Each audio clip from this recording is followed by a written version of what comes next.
ആഭിമുഖ്യത്തിൽ ഈ ബമ്പിനൊരു പൈൻ്റടിക്കണം കേട്ടോ. ഞാൻ എന്തായാലും നമുക്ക് ചെയ്തു കൊടുത്തു കഴിഞ്ഞാൽ വലിയൊരു ഉപകാരമായിരിക്കും സമൂഹത്തിന്. ജബുക നമ്മളെ സേവ് എന്നാന്നുള്ളത് പലർക്കും അറിയില്ല, ന്യൂ ജനറേഷൻ പിള്ളേർക്ക്. രാവിലെ സൈവിൻ്റെ ഗ്രൂപ്പ് പറഞ്ഞ കാര്യം നമ്മളെ എ ടി മുനിയും എ ടി ആച്ചിയും പിന്നെ മഹേഷ് ഭായ് എല്ലാം കൂടിയിട്ട് അവരെ ഈ ഒരു ഏരിയ ആയതുകൊണ്ട് അവരങ്ങ് ഏറ്റെടുത്തിട്ട് ആ ബമ്പിനൊക്കെ അങ്ങ് പെയിൻ്റ് അടിച്ചു. വളരെയധികം സന്തോഷം തോന്നി. കാരണം ഇങ്ങനെ മുന്നിട്ടിറങ്ങുന്ന യുവാക്കളാണ് നമ്മളെ സമൂഹത്തിന് എന്നും വേണ്ടത്.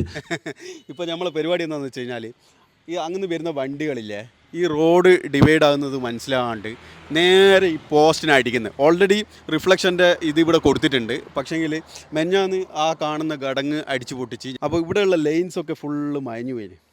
അപ്പോൾ നമ്മളൊരു ബോട്ടിൽ പിന്നെ പെയിൻ്റൊക്കെ വാങ്ങിച്ചിട്ട് ഇവിടെ ഇപ്പം പെയിൻ്റ് അടിക്കാൻ പോവുകയാണ്. കാരണം ജസ്റ്റ് ഒരു സോഷ്യൽ വർക്ക്. ഇപ്പോൾ നമ്മൾ അപ്പുറത്തെ അക്കരെയുള്ള പാലത്തിൻ്റെ അപ്പുറമുള്ള ഒരു ബമ്പിനും പെയിൻ്റ് അടിക്കുന്നുണ്ട്. കാരണം